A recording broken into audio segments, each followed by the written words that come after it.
Bonjour à tous, émission spéciale avec invité spécial. On est à bord d'un paquebot en pleine mer. Pas du tout, on est à Barcarès, le paquebot est accosté, c'est le Lydia, Festival Polar Méditerranée, invité exceptionnel de Pop in Book, Monsieur Bernard Werber. Merci d'être là aujourd'hui. Merci de m'avoir invité, bonjour. Bonjour. Simon Cavalier, évidemment. Simon Cavalier, c'est lui. Hein. Simon Cavalier, c'est lui. Nico et Simon. Voilà. Mais vous pouvez nous appeler comme vous voulez. Et du coup, on est très très heureux d'être là et de pouvoir faire cette interview suite à l'interview de Lucie Pirapajo et d'Estelle Faye que Simon, tu as mené de main de maître tout à l'heure. C'est ça. Maintenant, Monsieur Bernard Werber. Alors, on a beaucoup de choses à se dire, beaucoup de questions à vous poser. Moi, juste sur le pourquoi je suis jamais à l'écran sur cette émission Pop in Books, mais je tenais absolument à être là en face de vous parce que ça fait quand même, pour ma part, plus de 20 ans où je suis tombé en amour d'une certaine saga de vos livres. On a eu l'occasion d'en parler rapidement hier soir quand on s'est croisés, qui est la saga des Thanatonautes, l'Empire des Anges, le Royaume des Dieux.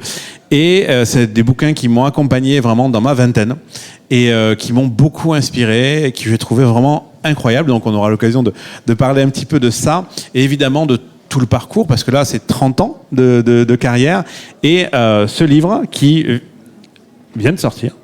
Qui est sorti fin avril. Fin avril, Mémoire d'une fourmi, je le montre à peu près sur toutes les caméras. Mémoire d'une fourmi, dont on va parler évidemment aujourd'hui, au bout de 30 ans de carrière. Pourquoi ce livre ? Mais déjà la première question, 30 ans de carrière, du coup, alors pourquoi Mémoire d'une fourmi, au bout de 30 ans, maintenant, arrêtez ça dans le temps. Alors, comme vous le disiez, parce que précisément, il me semble qu'au bout de 30 ans, je suis légitime pour regarder en arrière et dire « Ok, maintenant, il me semble que j'ai compris des choses ». Deuxièmement, parce que ma maman, ayant la maladie d'Alzheimer et étant décédée de la maladie d'Alzheimer, je me suis aperçu que tout ce qu'elle a vécu, elle l'avait vécu et ça va être oublié. Donc, je me suis dit, si moi, ça m'arrive d'avoir la maladie d'Alzheimer, il faut que je le pose quelque part. Et puis, il y avait tout autour de ce chiffre 30. Il y avait 30 ans de carrière, mais il y avait aussi 30 romans, il y avait aussi 30 millions de lecteurs, et il y avait 30 pays qui l'ont traduit. Donc je me suis dit, tiens, on dirait que ce chiffre 30 pose une sorte de balise, de jalon, qui m'autorise à jeter un regard en arrière, et puis surtout pour transmettre, c'est-à-dire qu'il y a des jeunes auteurs qui se demandent comment on fait pour accéder à la publication et trouver le public.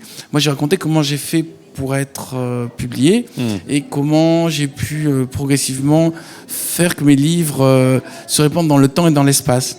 Et voilà, j'espère que ça permettra à d'autres auteurs d'écrire en gagnant du temps. En fait, ce livre, c'est le livre que j'aurais aimé lire quand j'ai commencé à écrire à 16 ans.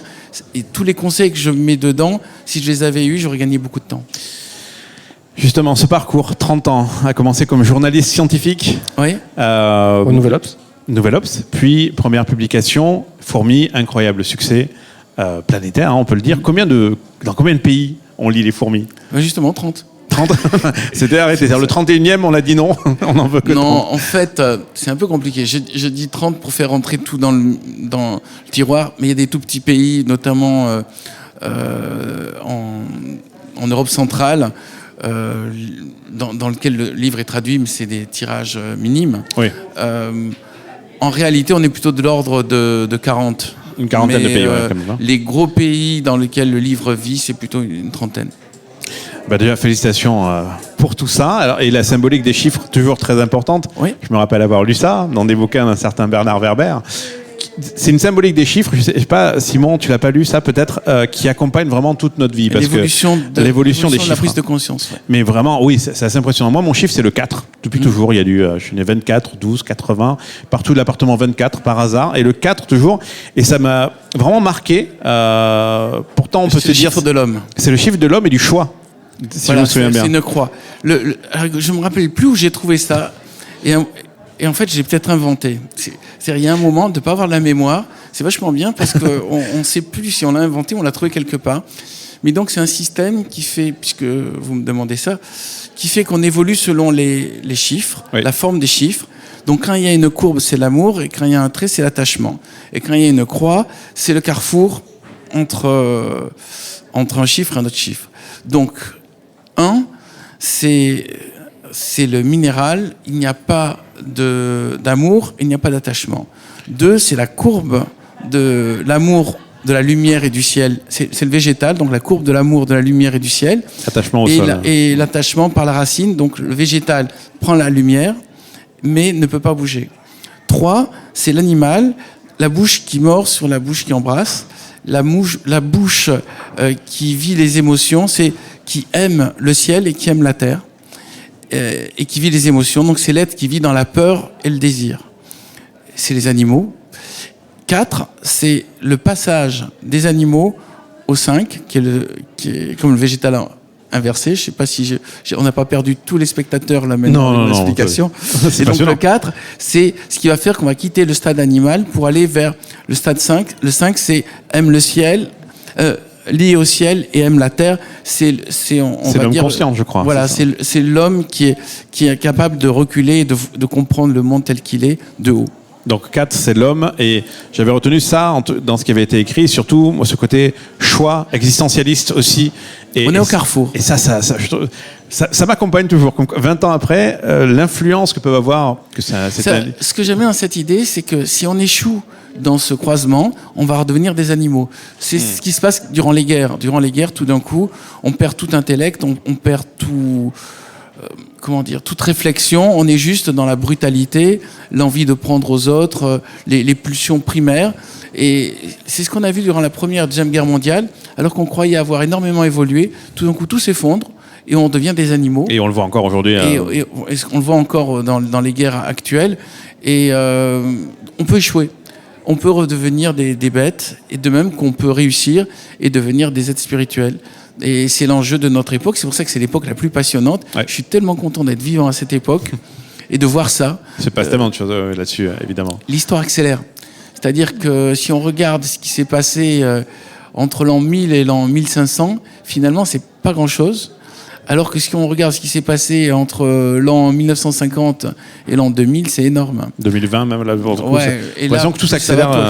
Tout accélère, y compris la démographie. On est quand même de plus en plus nombreux. Quand je suis né, il y avait 2 milliards d'humains sur la Terre, en 1960, et il y en a actuellement 8 milliards. C'est-à-dire qu'il est né plus de gens entre ma naissance et aujourd'hui que durant tout ce qu'il y avait l'humanité précédente. Voilà. C'est passionnant, effectivement, croiser des chemins. Et comment on s'inscrit en tant qu'auteur, son identité d'auteur, ce bouquin en parle de ça, ce qu'on veut laisser comme trace par rapport à, en mêlant à la fois l'imaginaire, c'est le thème de ce festival aussi, l'imaginaire et le réel. Comment un auteur comme vous se projette depuis le début, ou est-ce que c'est une conscience qui est née petit à petit à force d'écrire, ou à force peut-être de rencontrer un public de plus en plus nombreux, une responsabilité peut-être qui est née de se dire ce que je vais laisser, ce que j'écris peut avoir une portée sur le monde qui m'environne. Tout en se rappelant un truc que j'ai vu dans une conférence à vous, qui était à Toulouse, que vous déploriez à l'époque. Effectivement, c'est quand même, malgré tout, le peu de monde qui lit. Je crois que c'est 5% ou 15% vous sortiez cette statistique de gens qui lisent vraiment souvent, au moins un bouquin par mois. Alors, il y a plein de questions. Pardon, ouais, pour dire, est-ce qu'on a une empreinte, est-ce qu'on pense avoir une empreinte? Comment on conscientise tout ça en tant qu'auteur? Alors d'abord, moi j'ai l'impression que le poste d'écrivain fantastique, science-fiction, ce que je fais, quoi, philosophie-fiction, ça consiste à essayer de voir le futur et d'avertir les gens sur ce qui peut fonctionner et ce qui peut ne pas fonctionner. Donc c'est un peu la fonction de la vigie sur le bateau, c'est celui qui monte en haut du mât, qui se retrouve tout seul là-haut, qui prend peut-être le vent, mais qui voit loin, et voyant loin, il dit aux gens qui sont à l'équipage en bas, écoutez, de là où je suis, je vois qu'il y a la terre là, mais je vois aussi qu'il y a une tempête qui arrive par là. Et cette fonction a été notamment utilisée par Aldous Huxley dans Le meilleur des mondes. Il a dit, voilà, je vois des dangers du clonage, je vois les dangers des calmants et d'une société complètement ankylosée. Ou par George Orwell dans 1984, dans lequel il dit, je vois les risques d'une dictature. C'est aussi une fonction politique. On n'est pas juste là pour distraire, même si l'outil lui-même... c'est la distraction. Si on n'est pas distrayant, les gens ne nous le liront pas et on n'avancera pas. Mais la fonction au-delà de je vais vous raconter une histoire avec un héros auquel il arrive des choses extraordinaires et tout, c'est Et dans cette histoire, vous allez comprendre quelque chose que vous n'aviez peut-être pas saisi tout de suite. Par exemple, dans les fourmis, nous ne sommes pas les seules formes d'êtres sociabilisés qui forment une civilisation sur cette planète. Les fourmis étaient là 120 millions d'années avant nous. Et donc, nous ne sommes qu'une espèce intelligente parmi d'autres. Ouais. Et il faut renoncer à cette idée qu'on est les plus forts. Les fourmis étant là avant nous, seront là après nous. Donc, c'était une conscience que notre espèce est éphémère, et que notre espèce n'est peut-être pas la plus intelligente. On est les plus intelligents selon nos critères qu'on a inventés nous. Mais selon d'autres critères, il peut y avoir d'autres formes d'intelligence. Donc, mon travail va consister à faire prendre conscience aux gens de ça, ou pas, c'est-à-dire selon que les gens sont prêts à l'entendre. Oui. Voilà. Non, il y a des gens qui ont fait un travail de questionnement, ouais. Et pour lequel cette prise de conscience a du sens. De même que dans l'état Antonov, je dis il y a peut-être un monde après la mort. Il y a des gens qui ont commencé à réfléchir à ça, et il y a d'autres qui ont très peur, qui veulent surtout pas en parler. Donc, selon son niveau d'évolution personnelle, le livre résonne ou résonne pas. Il y avait une deuxième question après. Oui, du coup, sur le nombre de gens qui lisent. Alors ça, c'est sur l'histoire du livre. Est-ce qu'on se pose la question, est-ce qu'en même temps... est-ce que ça influe le fait de savoir que, malheureusement, le nombre de lecteurs récurrents, est-ce qu'il a évolué depuis cette conférence il y a 15 ans ? Alors, votre analyse là-dessus ? Enfin, moi, j'ai un enjeu un peu spécial, c'est faire lire aux jeunes. Quand je suis arrivé, que j'ai rencontré mon éditeur m'a dit, regarde la liste des noms des auteurs de best-sellers, tu verras, ils ont tous entre 70 et 80 ans. Donc c'est un hospice de vieux. C'était à l'époque que des académiciens qui étaient dans le Figaro, qui tenaient le haut du pavé et qui étaient présents dans la liste de best-sellers. Ça a bien changé. Quoi ? Ça a bien changé. Oui, ça a bien changé, mais donc c'était en 91, je peux vous dire, c'était ça. Oui, je suis tout à fait d'accord, je valide. Et j'ai dit, mais attends, ces livres, surtout c'était des vieux qui se penchaient sur les histoires sentimentales de leur jeunesse, donc c'était tout le temps le même truc. Et j'ai dit, attends, moi je suis jeune, je lis pas ça. Il fait, oui, mais toi t'es pas représentatif, parce que en fait, pour mettre 20 €, ce qui correspondait à l'époque à 20 € dans un livre, et puis rester des heures à tourner les pages, il n'y a plus que les personnes âgées. Donc vu que la plupart des lecteurs sont des personnes âgées, ils se reconnaissent dans des auteurs qui sont eux-mêmes âgés. Je dis, mais c'est la mort de la littérature à ce moment-là. Il faut à tout prix mettre les jeunes dedans. Moi, je suis jeune, enfin j'avais 30 ans à l'époque, et je lis des livres, je ne lis pas ces gens-là tristes et autocentrés. Et je pense qu'il faut faire une littérature d'imaginaire, une littérature dans laquelle on propose aux gens l'évasion, on propose aux gens de parler de science, on propose aux gens de parler de philosophie, mais pas juste des autobiographies tristes et donneurs de leçons, quoi, comme tout ce que je voyais. Et en fait, c'était ma chance, c'est que quand je suis arrivé précisément, parce qu'il n'y avait que ce décor-là, que cette proposition-là au niveau littéraire, parce que c'était aussi les seuls qui avaient accès aux émissions de télévision. Oui, c'est ça. Donc c'était les pattes télévisées qu'on avait, tout était tourné vers le livre est un outil qui est adressé uniquement aux personnes âgées et riches. Et à partir de là, en 91, quand les fourmis sont sorties, c'est vrai que ça a dénoté tellement, rien que par le sujet, aussi par le fait que je n'étais pas identifié science-fiction. Parce qu'il existe aussi un petit club science-fiction, qui est une sorte de petit village des damnés, dans lequel les gens se surveillent tous, avec des couvertures qui se ressemblent tous, et des dessins de façon un peu fantastique. Et ça, c'était le ghetto où je voulais surtout pas aller, parce que ça voulait dire que on ne touche que le public, déjà amateur de science-fiction, et on ne peut pas toucher le grand public. L'idée, c'était de toucher le grand public d'entrée, c'était ça l'idée. Ouais. D'être universel. Et surtout, qu'on n'ait pas besoin d'avoir des fusées, des extraterrestres et des télépathes pour pouvoir raconter une histoire. Quand j'ai raconté les fourmis, en fait, j'ai raconté la vraie histoire des fourmis et j'expliquais tout. J'expliquais comment fonctionnent les phéromones, les antennes, la cité. Mais comme si la personne qui me lisait n'avait aucune connaissance dans ce domaine, donc je décrivais une civilisation parallèle qui existe réellement, sans utiliser de magie, sans utiliser de fantastique, sans utiliser de délire. Et c'était ça l'idée, de faire de la littérature classique sur un thème étrange et le traiter de la manière la plus ludique, et de telle manière que ça devienne entertainment, c'est un plaisir un plaisir de spectacle, voilà. Ma notion de spectacle, inviter les gens à se retrouver dans un décor nouveau, donc l'infiniment petit pour les fourmis. Alors, moi, quand je reçois un auteur ici, j'aime bien faire un panorama de ce que j'appelais tout à l'heure l'origin story. C'est reconstituer un peu toutes les petites étapes qui ont amené à la publication et qui ont amené à l'écriture.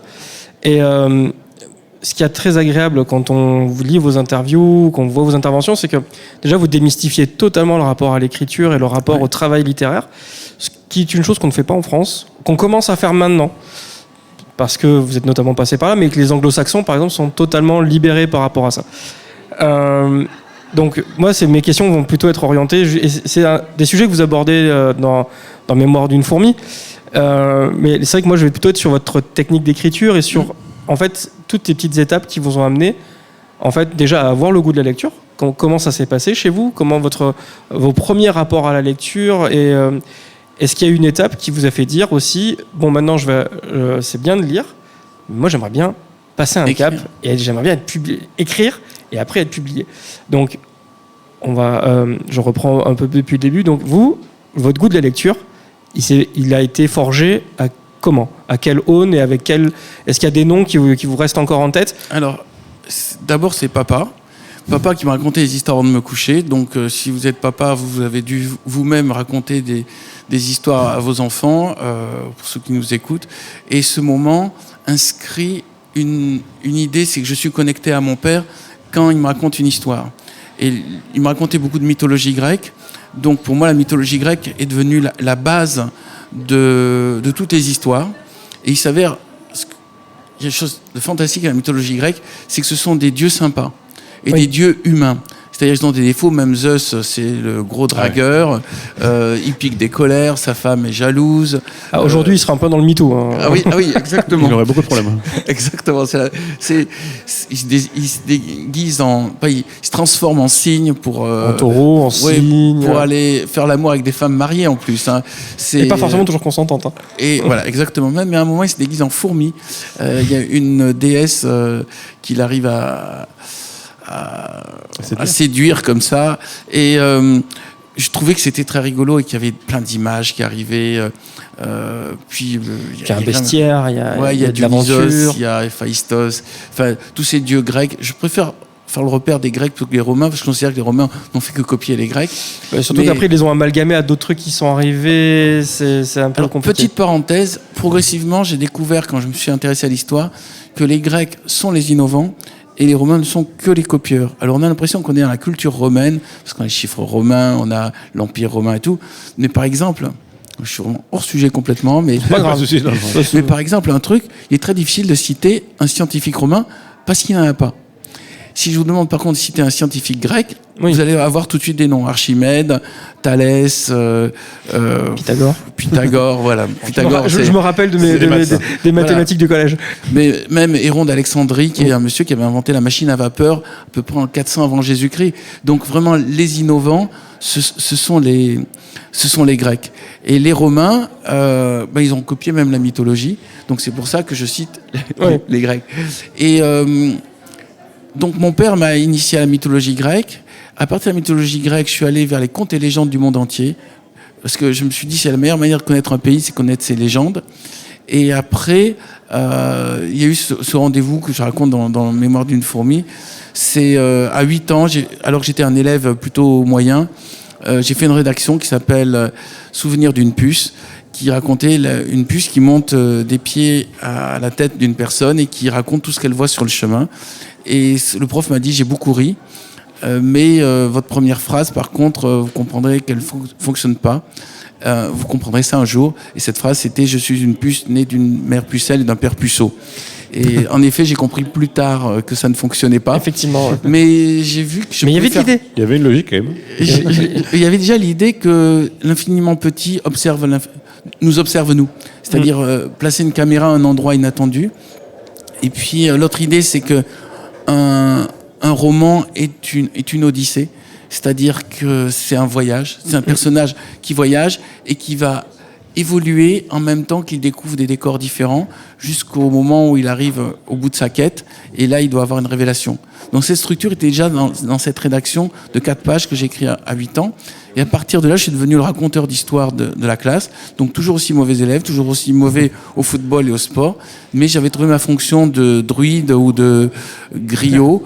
C'est l'entourage m'accepte et m'encourage si je raconte des histoires de type légende. Et c'est sur cet élan-là que j'ai continué jusqu'à aujourd'hui à vivre. D'où aussi le rapport en fait à l'infiniment grand et l'infiniment petit dans votre œuvre, parce que quand je parle d'infiniment grand, je parle effectivement de l'Empire des Anges, de la vie après la mort, c'est quand même quelque chose de très immense, voire infini.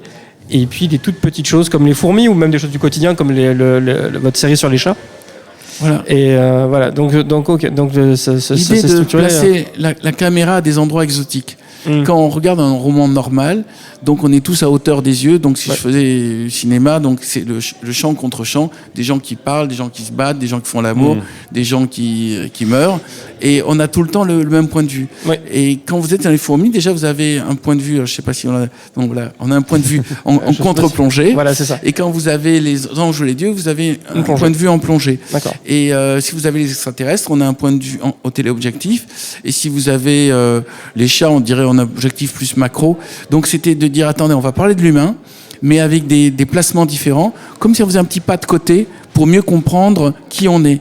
Mais le fait d'utiliser, par exemple, d'autres formes d'intelligence, comme celle des chats, mais aussi celle des rats, mais celle des dauphins, pour comprendre où on en est, c'est une manière aussi de ne pas rester dans les mêmes modes de conversation, les mêmes modes d'aventure. Parce que sinon, mentir, c'est plagier, c'est-à-dire faire quelque chose qui ressemble à quelque chose qui a déjà été fait. Et pour ça, il faut que je cherche des points de vue exotiques. Si j'étais réalisateur régulier, j'ai fait un film, mais j'ai pas pu. Il a pas suffisamment réussi pour que j'en fasse un deuxième. Mais je chercherais tout le temps des placements de caméra originaux. Et d'ailleurs, sur le tournage, je cherchais des placements originaux. Et ma script me disait. Ouais, quand on est un nouveau réalisateur, on a à tout prix envie de faire le malin en faisant des travelling, des machins. Mais au final, au montage, on est bien content d'avoir son champ contre champ et le plan d'ensemble pour pouvoir faire du montage. Parce que là, après, le monteur, il va en chier quand il va voir tes mouvements de caméra bizarres. Et donc, j'ai pas pu faire toutes les choses amusantes que je voulais faire. Mais si j'avais pu, j'aurais fait des gros plans sur les yeux. J'aurais fait. J'aime bien Sergio Leone qui avait les gros plans sur la bouche, sur les mains. Enfin, toutes ces choses qui font qu'on n'est pas juste dans la vision habituelle. Bien sûr. Je fais une digression aussi par rapport à ça. Est-ce que la pandémie vous a pas inspiré à un moment donné de se dire, est-ce qu'on pourrait pas faire la vie du virus et le conscientiser et de voir son évolution et de voir la vie des hommes à partir d'un virus? Ça, c'est votre idée. Vous pourrez la trouver, mais non. J'avais déjà parlé. Le temps. J'avais déjà parlé du virus dans Troisième Humanité, dans lequel je disais qu'au final c'est la forme de vie la plus ancienne, donc c'est celle qui va prendre sa revanche, ou celle que pourrait utiliser la planète Terre pour se débarrasser de nous. Donc ça, j'avais écrit ça 6 ans avant le Covid. Maintenant, je pense que le fait qu'il y ait le Covid, ça a été un tel traumatisme planétaire qu'il va y avoir des milliers et des milliers de romans dessus, donc je vais pas me rajouter ma petite goutte d'eau à cet océan. Parce que là, niveau infiniment petit, c'est quand même un truc qu'on n'a pas vu. Le niveau infiniment petit, le problème, c'est qu'il faut aussi qu'il y ait des repères humains. C'est-à-dire, si je reste vraiment à la vision d'un virus, ça va être très limité au point de vue mouvement, et même en conscience, il faudrait qu'il puisse prendre conscience qu'il est dans un humain. Or, le virus, je suis pas sûr qu'il prenne conscience qu'il est un humain. Il est juste en interaction avec d'autres cellules, donc sa vie. Si je veux être réaliste, ça devient de la fantaisie, voilà. Sinon, c'est c'est une autre chose. Alors moi, j'essaie de ne jamais faire du délire, de rester tout le temps crédible, et que les gens, quand ils ont fini de lire mes livres, se disent, s'il le faut, c'est peut-être vraiment comme ça. Donc, quand j'ai fait Demain les chats, par exemple, j'essayais d'observer mon propre chat et de voir comment fonctionnait le chat pour faire sa pensée. Et sa pensée, c'est quand c'est qui me nourrit, c'est une pensée de chat logique. Et c'est j'ai envie qu'on me foute la paix, tiens, j'ai trouvé un coin tranquille pour faire ma sieste, tiens, c'est mon quart d'heure de folie, j'ai envie de tourner. C'est-à-dire, j'ai pas projeté un humain qui parle comme un chat, j'ai essayé de voir un chat, comment il peut penser. Et l'une des manières d'utiliser pour un écrivain de faire ce travail, ça consiste à faire le vide dans sa tête. C'est-à-dire, vous observez l'animal et vous videz votre pensée humaine. Projette rien, quoi. Pour qu'une pensée non humaine puisse rentrer. Et là, je le regardais, je regarde où le chat regarde, je regarde qu'est-ce qu'il fait, et je me dis pourquoi il fait ça. Et à partir de là, j'essaie de déduire quelque chose qui va me servir pour faire mon personnage, mon héroïne Bastet. Alors moi, j'ai 2 chats, pardon. Ouais, j'allais dire, vas-y, finis, et après je pose ma question. Moi, j'ai 2 chats. J'ai beau les observer, je suis pas sûr que même ont compris toute leur logique. Hein. C'est pour ça que le chat est intéressant. C'est que... C'est surprenant. J'allais dire une métaphore étrange, mais c'est comme les femmes, c'est un mystère. C'est pour l'homme. Aucun homme ne pourra comprendre une femme, aucun humain ne pourra comprendre un chat. Mais on peut déjà essayer. Par contre, ce qui est bien, c'est qu'on peut comprendre les chiens. C'est pour ça que je pense que les femmes sont plus des chats et les hommes sont plus des chiens. Je sais pas si... mais, je comprends, oui, je vois bien l'allégorie. C'est-à-dire qu'un chien, on voit bien ce qu'il veut. En plus, le chien est simple et prévisible. Le chat est imprévisible et incompréhensible. Le chat est mystère. Et c'est pour ça que c'est un meilleur personnage de roman. Et c'est pour ça que j'ai pu en faire 3 volumes. Parce que, bon, moi j'ai utilisé ma chatte qui s'appelait Domino comme exemple. Ma chatte est égoïste. Elle veut qu'on s'occupe tout le temps d'elle. Elle veut surtout pas qu'on la prive de nourriture. Elle considère que toute personne qui rentre dans la maison doit d'abord lui faire allégeance. Donc elle va se frotter, en même temps elle va être agressive si elle voit que l'autre fait autre chose que s'occuper d'elle. Elle va piétiner mon clavier quand j'écris. C'est occupez-vous de moi, aimez-moi, et je suis le centre. Et je suis la plus intelligente et le centre de cette maison. Donc ça devenait un personnage passionnant. Alors moi ils sont allés plus loin que ça, parce que dans le festival qu'on a créé, il y avait la monnaie était à l'effigie de mon chat, avec son nom. Il le sait. Neko. C'est le Moon. Le chat s'appelle Tormund parce qu'il est roux comme Tormund, le personnage dans Game of Thrones. C'est devenu Mundis. En plus, c'est le roi monde, du coup. Et la monnaie s'appelle le Mundis. Et il y avait un chat à un festival, second chat arrive, du coup, second festival. Donc on a dit, chacun va voir son festival. Et ils ont leur tronche, on vous montrera après. Ils ont leur tête sur l'affiche. Ça a été le portrait avec la couronne et tout. Ça allait assez loin là-dessus. Mais adorable. Moi, j'ai un chat qui hurle jusqu'à ce qu'on lui dise bonjour. Quand quelqu'un rentre dans l'appartement. Oui, c'est un Maine Coon. Alors juste une question, est-ce que vous avez des chats sympas ? Oui, moi, ils sont super sympas. Oui et non. Ce que je trouve extraordinaire, c'est que moi, j'ai eu 3 chats qui n'étaient pas sympas, mais je les aimais quand même. Oui, c'est pareil. Et en fait, on supporte des choses de nos chats qu'on ne supporterait pas d'un être humain. Oui. Moi, j'ai un chat qui envoyait 2 personnes à l'hôpital, et pourtant je l'adore. Un griffon ? En mordant. En mordant. Mais parce que peut-être elle leur avait manqué de respect. C'est plus compliqué comme histoire, on va pas s'attarder dessus. Mais moi, la question en fait que j'allais poser, je suis désolé de revenir sur l'écriture. Mais oui. En fait, le principe que vous avez développé, enfin, ce que vous expliquiez de se vider, de jugement et tout, je trouvais que c'était une approche. C'est vrai que j'ai pas pu développer. C'est vrai. Voilà. Non mais t'as raison. Moi, ce qui m'a frappé, pour avoir passé là plus d'1 an à interroger régulièrement des écrivains, c'est que ça, ce que vous avez décrit, c'est un processus journalistique. Oui, j'étais journaliste. Oui, justement, c'est là où j'allais en venir. Et quand je parle avec des autres écrivains, c'est pas forcément ce même processus-là qui se joue dans l'interprétation de la différence ou de l'autre. Et vous croyez vraiment, est-ce que vous pensez que votre background de journaliste influence encore aujourd'hui votre écriture et votre façon d'aborder le... Alors, oui, en effet, j'ai pas terminé la question, je me suis arrêté à mi-chemin de tout à l'heure, mais je vais en profiter. Oui, évidemment que en fait, mon parcours est idéal. J'ai fait criminologie, j'ai fait journalisme, j'ai fait journalisme scientifique, et ce qui ça m'a appris, le journalisme, c'est d'écrire vite, oui, et de faire ma doc. Et ce que j'ai dû découvrir en plus dans le travail de romancier, c'est une fois que tu as fait toute ta doc, eh ben, il faut l'oublier, parce que sinon tu ennuies avec ta doc. Donc, ce que j'explique dans le masterclass, c'est ne soyez pas fascinés par votre documentation, n'ayez pas envie de transmettre tout ce que vous avez découvert. Le lecteur va sentir que vous savez de quoi on parle, vous n'avez pas besoin de tout lui raconter. Ce qu'il faut, c'est que les personnages soient dans des mondes cohérents. Donc faites évoluer votre... Et bon, par exemple, si je fais que mon personnage est un chat, je vais aller me renseigner sur la vie des chats. auprès de vétérinaires, auprès de spécialistes des chats. Mais à partir de là, je vais montrer le comportement du chat, je ne vais pas l'expliquer. J'utilise une phrase, c'est il faut montrer plutôt qu'expliquer et sous-entendre plutôt que montrer. Sous-entendre, c'est-à-dire que laisser le lecteur de lui-même faire le parcours, qu'il se dise tiens, il l'a peut-être pas dit dans le bouquin, mais moi je pense qu'il veut dire ça et que le personnage fait ça. Et là, donc, ça rend le lecteur créatif. Le fameux show don't tell. Voilà. Qui est le mantra de tous les scénaristes hollywoodiens et des réalisateurs qu'il faut montrer plutôt que dire. Et sous-entendre plutôt que montrer. C'est ça. C'est-à-dire qu'il faut que le lecteur ait cru voir quelque chose de dit dans le texte, mais qui n'a jamais été dit. Et là, on est très fort. Oui. On est encore plus fort. C'est le principe du suspense.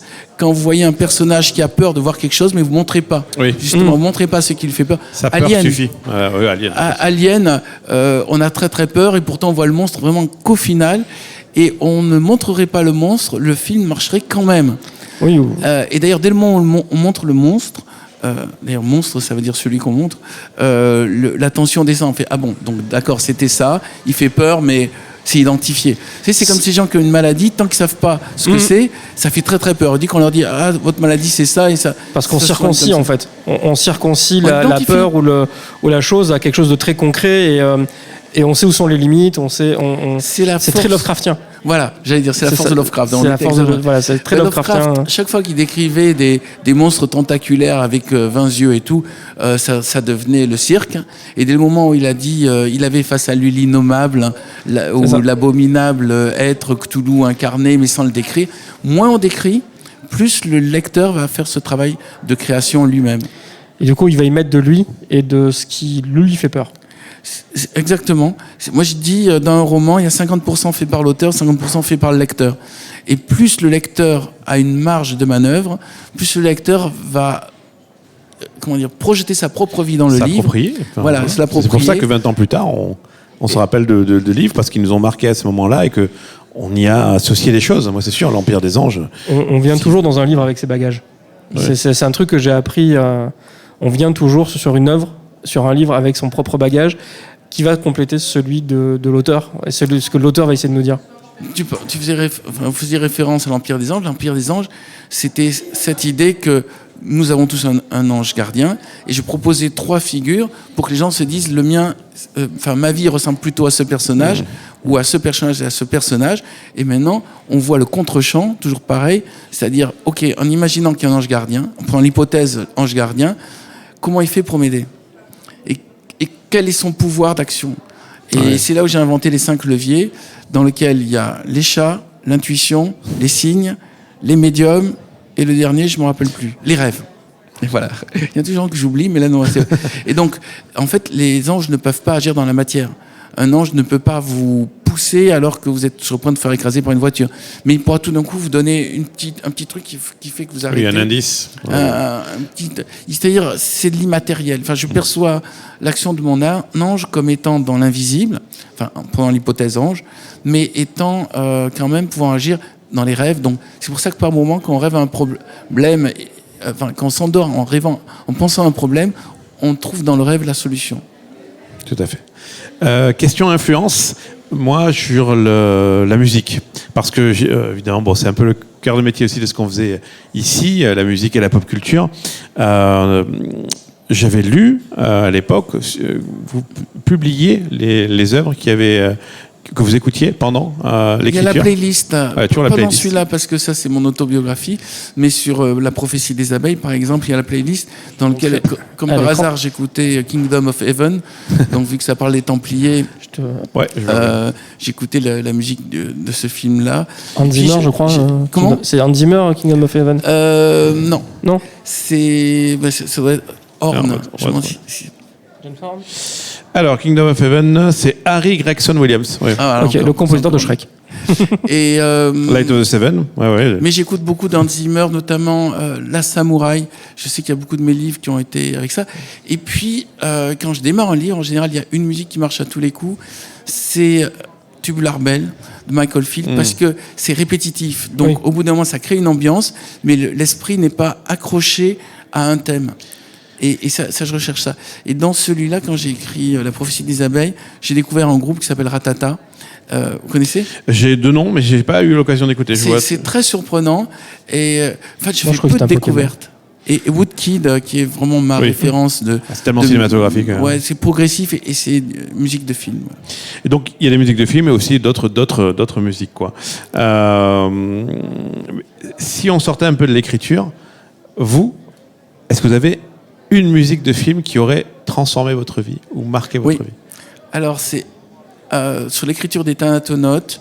À l'époque, j'avais testé, mais de manière quasi scientifique, c'est-à-dire avec un chronomètre et tout, de la marijuana de très bonne qualité. Et j'avais mis Incantation, qui est 4 fois 20 minutes. À l'époque, c'était avec le tourne-disque. Il revient à la mode. Ouais. Et cette musique, qui est la musique répétitive, quasi chamanique, m'avait mis en transe. Et je me rappelle que la marijuana, sans la musique, ça fonctionnait pas du tout. Et au bout d'un moment, je me suis aperçu que la musique sans marijuana, par contre, ça fonctionnait.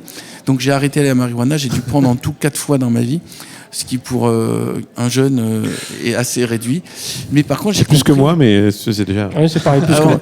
Mais non, j'ai compris l'inconvénient. D'ailleurs, c'est pour ça que je déconseille d'utiliser ça. C'est que en plus on l'utilise, moins ça marche. 2, il y a quand même une addiction. Et 3, après, l'addiction, ça fait que certains auteurs n'arrivent plus à écrire sans. Et ensuite, il y a un prix à payer, c'est les trous de mémoire et un climat dépressif. C'est pas du tout paranoïa, dépression. Voilà. Mais je voulais savoir, parce que mon maître en écriture, c'est Philippe Cadic, et lui, il utilisait du LSD, de l'héroïne, et il utilisait des amphétamines. Je crois qu'il n'y a pas beaucoup de choses qu'il n'a pas utilisées. Et j'ai bien vu qu'il avait une pensée très très puissante. C'est une sorte de doping. Et donc, je voulais savoir. Et une fois que j'ai terminé de l'utiliser, donc à peu près 4 fois sur les Tana, je me suis dit, pour l'Empire des Anges, je l'utilise pas, mais je vais me rappeler des portes qui ont été ouvertes, les Door of Perception, comme disait Aldous Huxley, et je vais me rappeler qu'il y a des portes qui peuvent s'ouvrir dans mon cerveau, et que ça marche avec un produit plus la musique, mais je vais utiliser que la musique. Donc c'est Incantation de Michael Field qui m'a vraiment créé une transe d'écriture. Et parce qu'en je pense, on parle compositeur et de musique répétitive, lancinante, musique de film. Est-ce que Philippe Glass fait partie de la playlist parce qu'il c'est incroyable. J'adore la musique Koyaanisqatsi. Ah oui. Et j'ai été très surpris que personne s'aperçoive que dans Interstellar, c'était une copie pure de Koyaanisqatsi. Est-ce que vous êtes d'accord? Ah mais complètement. D'ailleurs, j'adore Interstellar. La musique m'avait pas spécialement marqué quand j'ai vu le film. Et il y a quelques années, je me retrouve à parler de Philippe Glass à quelqu'un et je lui fais écouter. Et la personne me fait « Mais c'est la musique d'Interstellar ?» Ah bon? Elle me passe la musique d'Interstellar. Ah oui, effectivement. Et la personne se reconnaîtra puisqu'elle est juste derrière la caméra. Et non, ça ne m'avait absolument pas marqué la musique d'Interstellar sur le coup. Mais elle a réécrit, même des fois quand à la maison la musique passe, je dis « Mais c'est Philippe Glass ?» Non, c'est Interstellar. Ok. Le problème de la musique d'Interstellar, c'est que c'est Hans Zimmer et ses 40 compositeurs autour dont on sait plus vraiment qui a plagié.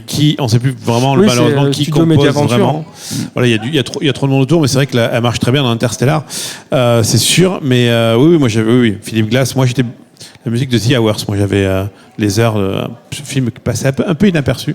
3 destins de femmes sur 3 époques. Et là, moi j'écoutais aussi la musique de The Hours. Ah ouais, mais je suis tombé par hasard, j'ai pas vu le film, je suis tombé par hasard dessus. Et puis la musique de Toto, de Dune, j'utilise beaucoup, et Waterworld. Ah oui, Waterworld, je ne sais plus qui avait fait la musique. Je crois que c'est Horner. Oui, c'est Horner. Puis à un moment, celle du Seigneur des Anneaux, parce que j'avais des scènes qui ressemblaient à ça.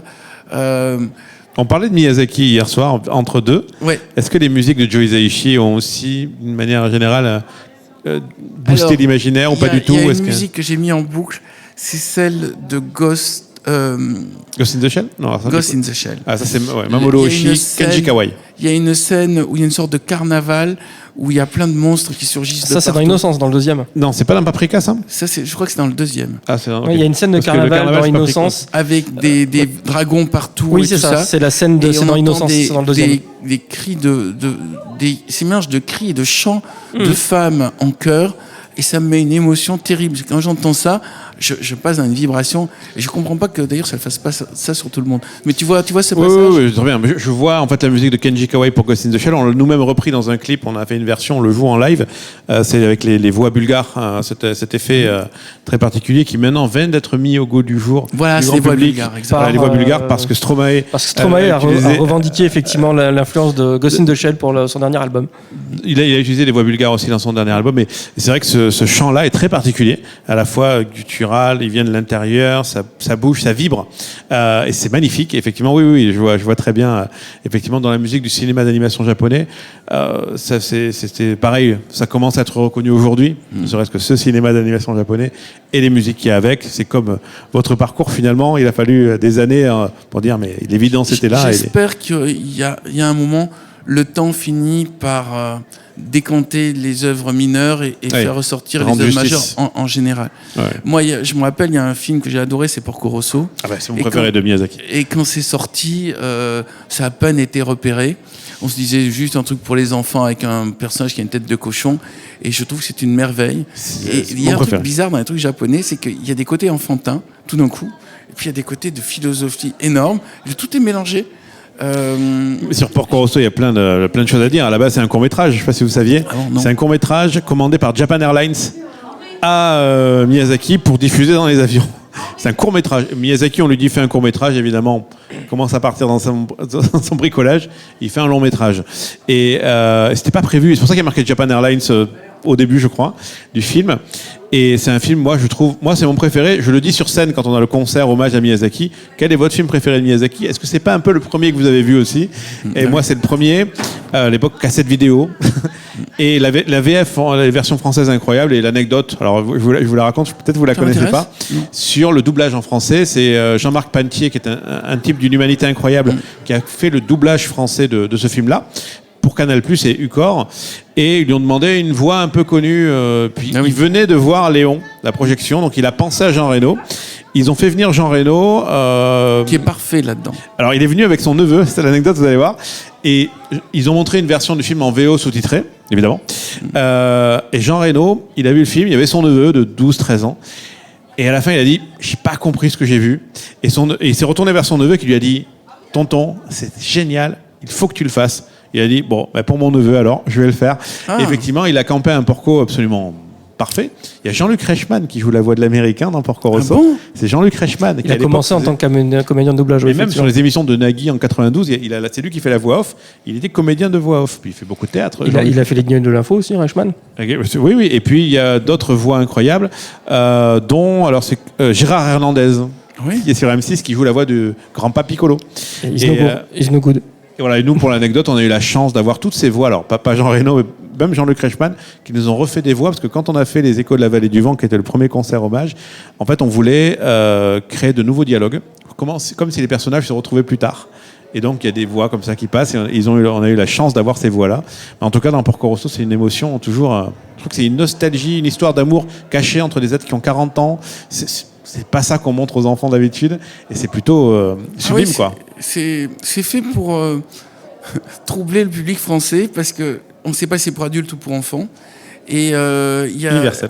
Et l'alternance des scènes poétiques et des scènes d'action fait qu'on ne sait pas sur quel pied danser. Moi, j'aime bien être surpris et désarçonné. Pas de méchant, pas de gentil. Ouais. Dans aucun film de Miyazaki. Princesse Mononoke, qui est sorti juste après, 4 ans après, dont on disait est-ce que c'est pour les enfants ? Qui m'a énormément troublé aussi. Mononoke ?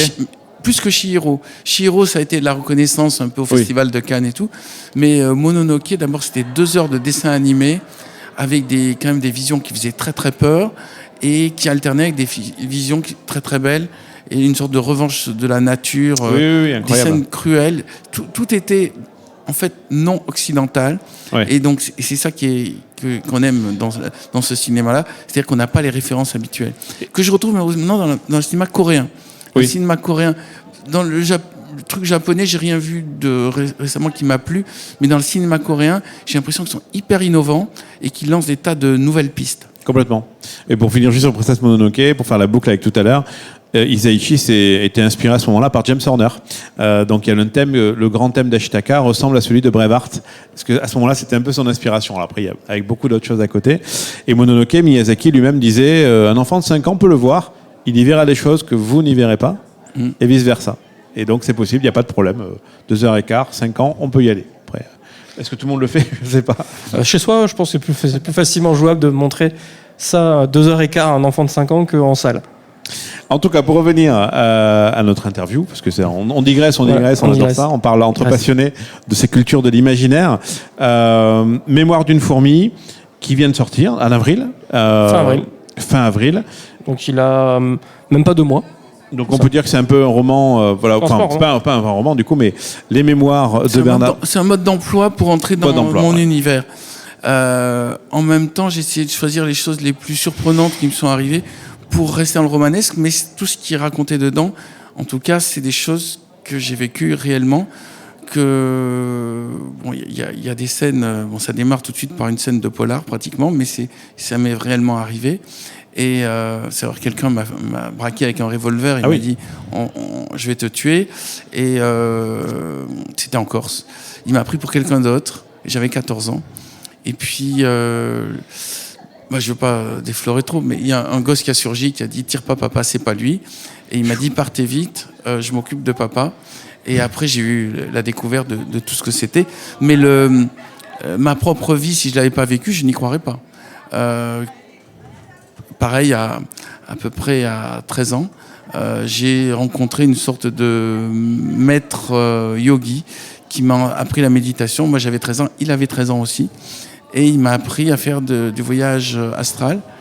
Je ne savais même pas de quoi il s'agissait, je ne suis pas sûr que ça ait marché, mais en tout cas ça a éveillé mon imaginaire pour après faire état intonote, de faire que des gens ferment les yeux, rentrent en méditation et fassent sortir leur esprit de leur corps pour visiter le continent des morts ou le paradis. C'est bien passionnant. Ça combien de temps pour écrire ce roman par rapport à cette mémoire d'une fourmi par rapport à un roman, le prochain par exemple? Celui-là m'a pris 3 ans. 3 ans, ouais. Pour une raison simple, c'est que mon éditeur n'en voulait pas. 3 ans de conviction, du coup, pour arriver à non, c'est 3 ans où je l'ai écrit. Je disais, on en fait quoi? Il fait, ouais, on verra plus tard. C'est-à-dire, il n'en voulait pas, mais il voulait pas me dire non. Et il me disait, les autobiographies, ça marche pas, tout le monde s'en fout, c'est la vie de l'auteur. Je dis, oui, mais j'ai besoin de le poser comme une sorte d'héritage, et puis pour que les gens gagnent du temps. Et je répétais. Et puis c'est quand, à un moment, il y a d'autres éditeurs qui m'ont contacté, me disant, votre autobiographie, ça nous intéresse beaucoup. Il a dit, finalement, ton autobiographie, oui, pourquoi pas, on pourrait le sortir, c'est bien, là, il y a de l'action, et malgré tout, c'est pas ennuyeux et tout. Puis voilà, il a sorti, et puis par fidélité pour Albin Michel, j'ai toujours été chez Albin Michel. Donc je n'ai pas cédé au chant des sirènes qui me disaient, venez chez nous, vous aurez une notoriété différente, vous aurez... vous serez reconnu comme un vrai grand écrivain. Michel étant quand même des plus grands éditeurs de la place, de la place française. Moi j'aime bien cette maison parce que c'est une maison indépendante. Ouais. Elle ne fait pas partie des 2 grands groupes qui sont Editis et Hachette, même si je suis distribué par Hachette. Ils ne sont plus qu'un seul groupe. Comment ? Ils ne sont plus qu'un seul groupe aujourd'hui. Ils ne sont plus qu'un seul groupe récupéré par Bolloré. Mais pour l'instant, je trouve qu'Albin Michel a une dynamique. En fait, je vous expliquais pourquoi un livre marche ou ne marche pas. Quelle que soit la qualité du livre lui-même, il faut qu'il y ait derrière un éditeur qui mise dessus. C'est comme du poker. Si vous misez pas beaucoup, le truc va pas. C'est même s'il est bon, il va pas. Si la mise en place n'est pas à la hauteur. Exactement. Il faut une mise en place qui fasse que les gens puissent trouver le livre. Et puis après, il y a la deuxième chance, c'est qu'il faut que les médias s'intéressent. Alors, les médias ont mis beaucoup de temps à s'intéresser à mon travail, mais j'avais ce pouvoir, la mise en place que m'a offert Albin Michel, et je en suis énormément reconnaissant. J'oublie pas qui c'est qui m'a fait roi, j'oublie pas à qui je dois la chance de faire le métier qui me passionne le plus, c'est à mes lecteurs et à mon éditeur. Donc quand ils m'ont dit OK pour l'autobiographie, je suis resté quand même chez mon éditeur. Mais d'habitude, je mets 9 mois pour écrire un livre.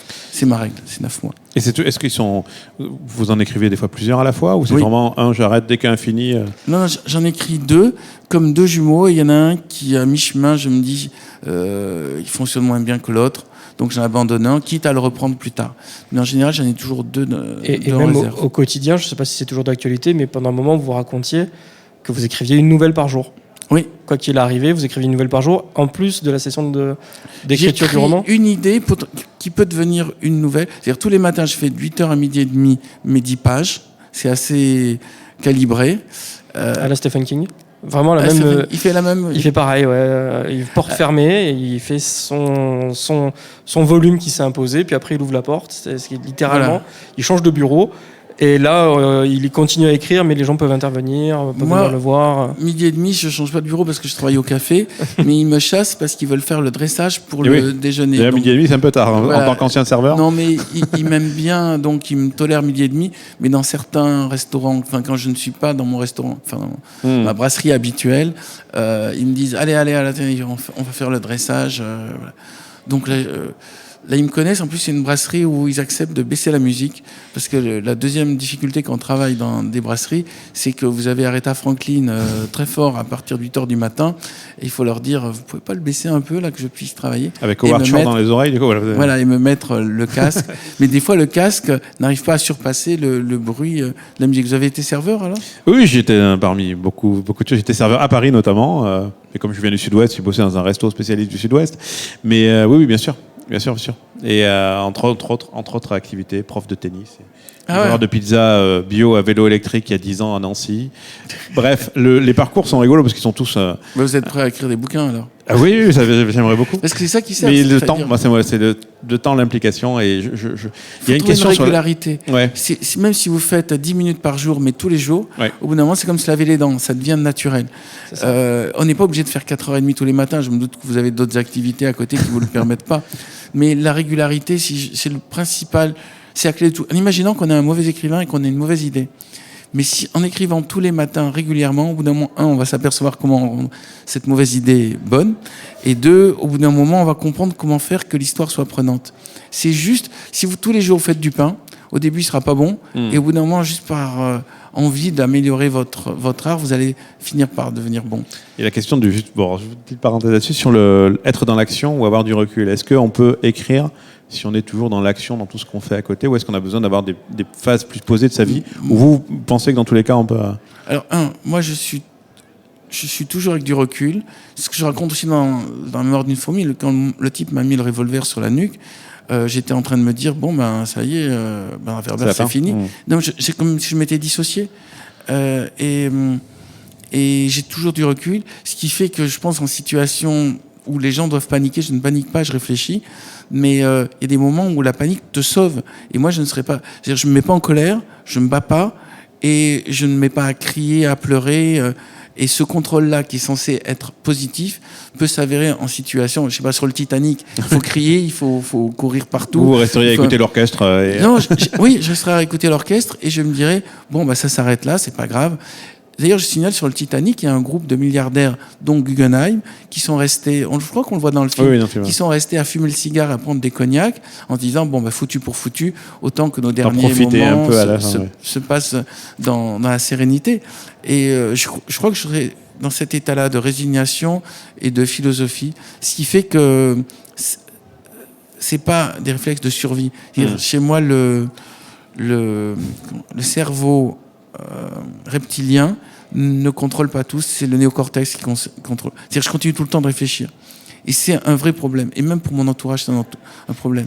C'est-à-dire que je ne suis pas dominé par les émotions et je ne suis pas dominé par la peur et la colère. Ah ouais, vous voyez ce que ça veut dire ? Heureusement que j'ai pas fait l'armée. J'ai fait mes 3 jours, mais vu que j'ai une maladie articulaire, j'ai pas fait l'armée. Je pense que c'est des endroits où on vérifie votre capacité à vous mettre en colère et à paniquer. Et on vous explique que c'est nécessaire pour gagner. Moi, je suis la génération où on n'a fait qu'une journée. C'est pareil. La fameuse réponse fuite-attaque, c'est pour savoir si on l'a ou pas. Je l'ai pas. Je l'ai pas. Je suis dans je garde l'esprit froid, le sang-froid. Ça marche. Okay. En tout cas, merci pour cet entretien, cette interview. Vraiment, merci d'avoir... Merci de m'avoir invité. Et puis, ça me permet de parler de choses dont je parle rarement. C'était un plaisir.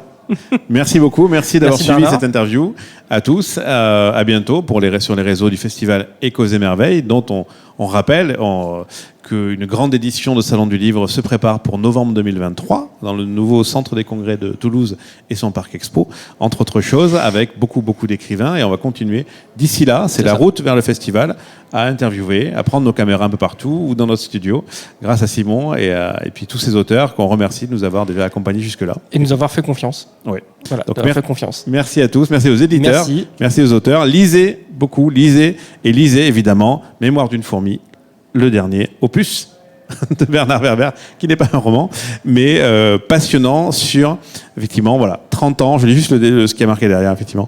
Depuis les fourmis, 30 romans, 30 ans, 30 traductions, 30 millions de lecteurs. Bernard Werber, c'est une vie à part et une œuvre mondialement reconnue où se croisent des anges, des dieux, des chats, des templiers, des fourmis et des abeilles, où la science nous initie au savoir relatif et absolu du professeur Wells, Edmond Wells, évidemment.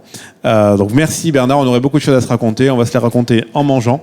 C'est ça. Merci à tous et bonne fin de journée. Bonne fin de journée à tout le monde. Merci au revoir.